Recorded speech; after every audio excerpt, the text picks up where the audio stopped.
Connie with SimplySimpleStamping.com. I've got another really great Flash Card 2.0 card for you today. I shared this one on my blog a couple weeks ago and you guys went crazy for it. But I got to tell you, when I created it, I didn't create it as a Flash Card 2.0. Well, what you guys really demanded, you wanted a video on it. I thought, it's time to create this as a Flash Card. Now, I do have a confession to make. There's one extra little piece of designer series paper that is not part of the Flash Card, but I hope you'll just begrudge me this one little extra because it really made the card pop.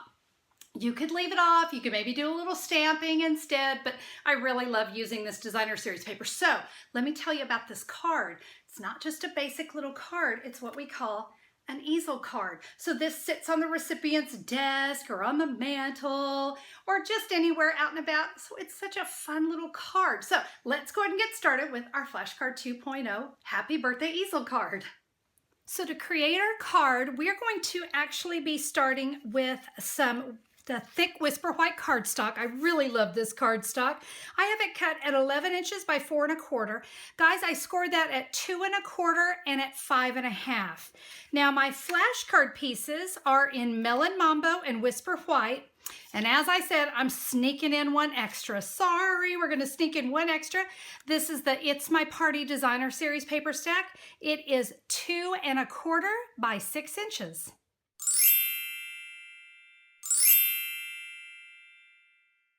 The stamp set I'm going to use on my card today is Party Wishes. Such a wonderful stamp set. And guys, let's face it, birthday cards and birthday stamp sets are a staple for every stamper. So this is one of my favorites right now. I love it. Let's go ahead and start with this Make-A-Wish stamp.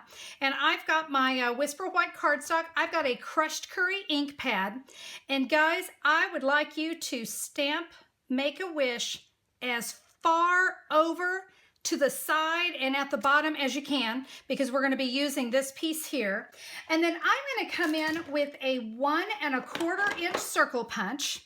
And when you punch this, if you will keep the words Make a Wish towards the top rather than center it, go ahead and keep it a little more towards the top because we're going to be putting a bow right there. So I want to make sure I have a little more room for that. There we go. Yes, it's going to leave a little extra. And we're now going to come and bring in our Stampin' Trimmer. Actually, before I do want to make one more punch on the Melon Mambo. I've got the 1 3/8 inch circle punch, just like we did before. Keep it as close to that end as possible because we're going to be trimming that down. So now I can go ahead and bring in my Stampin' Trimmer. Our Melon Mambo cardstock, if you will cut that down to 4 inches, and then I'm actually going to go ahead and cut it down to 2 inches. So just trimming off a little extra, but I've got that piece done. And on my Whisper White here, if you will cut that down to 3 3/4 inch, look at that, it was perfect. If you ended up catching some of that, don't worry, you can always flip the cardstock over, but now you can see why I wanted you to stamp as far over to one side as you can. I'm now going to bring in the Ornate Topper Punch. Love this one. And check it out, my cardstock slides perfect in there. The flash cards are already cut to 2 inches, so we're just gonna run those through the punch. And now I've got the Happy Birthday. I've inked it up in Melon Mambo. When you stamp it, because see those holes there at the end, we're gonna be covering those up. But I want my Happy Birthday to fall right underneath that. Perfect. Now I've got a little empty space right here, so let's come in with the birthday candles that come in that stamp set. And guys, we're just gonna stamp our candles on top of our Happy Birthday. We are now gonna get to work on our card. And so I've just come in with a bone folder so I could crease my score lines. We're gonna do some embossing with our Big Shot. I'm gonna be using 2 different embossing folders, confetti and decorative dots. So what I want to do with my first one is I'm going to take this area that's been scored. We're going to put that into the embossing folder, line up those dots up at the top, line it up here on the side, run that through your Big Shot. While you're over there, go ahead and take that Melon Mambo piece. Remember, this one's been cut down, and we want to put it here at the top and bear with my little lines there. If you follow my 2-minute tips, you're very aware of what that is. We're gonna put that in as far up at the top as we can. Yes, I realize that we're gonna miss this spot, but don't worry, that's where our scallop's gonna go. We're gonna run that through the Big Shot as well. Beautiful. Now I'm simply going to take my Melon Mambo and adhere it down to this panel. But guys, all this embossing, basically what happens is it kind of doesn't leave me very much space for adhesive to adhere to. So I'm going to come in with fast fuse just because it's nice, it's strong. I don't have to worry at all about it coming off. Not only that, it's one of my favorite adhesives because it's so strong. Let's go ahead. We're going to adhere the panel right there at the bottom. Let's come in with that designer series paper. Let me show you what we're gonna do here. I've got the 1 3/4 inch scallop circle, just like I told you to do before. You keep that as close to the end as you possibly can. We're actually gonna use the dot side on that one.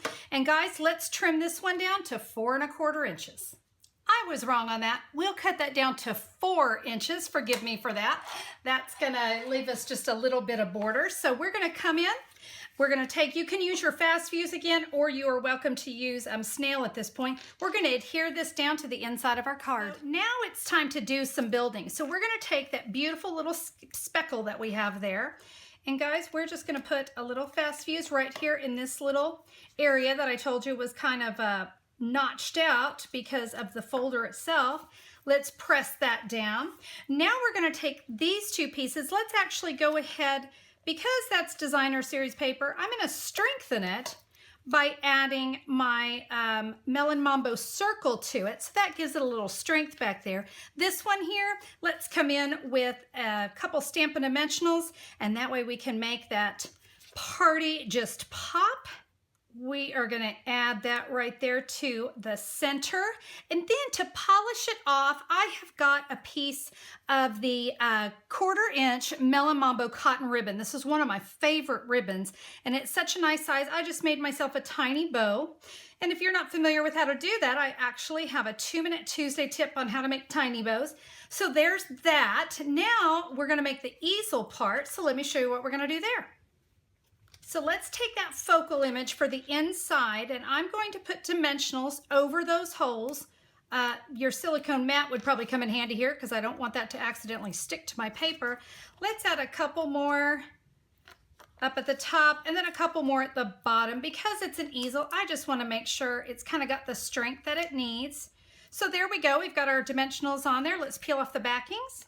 I'm going to bring in my card. We are just going to adhere that right over our designer series paper. Now, obviously, I need to hide these little holes, right? So let me show you what I'm going to do. I am going to come in with some of my favorite things, which are candy dots. I love these, and I don't have my paper piercer handy, but that's okay. We are going to fill in those holes just like so. Of course, we've got that Stampin' Dimensional behind it, so that's going to kind of give that some extra strength to be able to hold on to. And guys, we can write our message here, so we've got a great place we get to wish the recipient a happy birthday. But now my little card just sits like a little easel, just like so. Super fun, isn't it? And you know what? It looks like it might be complicated with a lot of different scoring and all, but really it's one extra score line. One, that's all. So very easy to do, simple little cutting on your flashcard 2.0 pieces. And as I said, thanks for letting me add just that one little extra piece of designer series paper. Now guys, you can get all the measurements and any of the details about the card. You can find that at simplysimplestamping.com. Just look for the April 7th, 2016 blog post. You're going to see, as I said, all the measurements, all the pictures of all the products that I needed. So if there's something that you needed, just click on a pic and you can get that ordered. It's going to take you right to my online store, and you can get any of the supplies that you need, boom, and it's going to be shipped out right away. Now, if you like the idea of flashcards, but you don't want to do all that pesky cutting, well, you can also order flashcards to go. Let me tell you about this. This is where all your cardstock is cut and scored and ready to go. You're going to have your flashcard and flashcard 2.0 pieces, enough to create 40 cards. Plus, you even get the envelope. So you are ready to just create and ship. That's what I call easy and fun. So you can find that at simplysimplestamping.com. Look for the pink menu bar and you're going to see flashcards to go. That's where you can order any of the kits that suit your fancy, different color families, or throw caution to the wind and just order them all. Well, guys, thank you so much for being here and being a part of simplysimplestamping.com, and especially Flashcards 2.0. I absolutely love creating these for you guys. Thank you for being here. Have a fabulous day, and we'll see you soon. Bye-bye.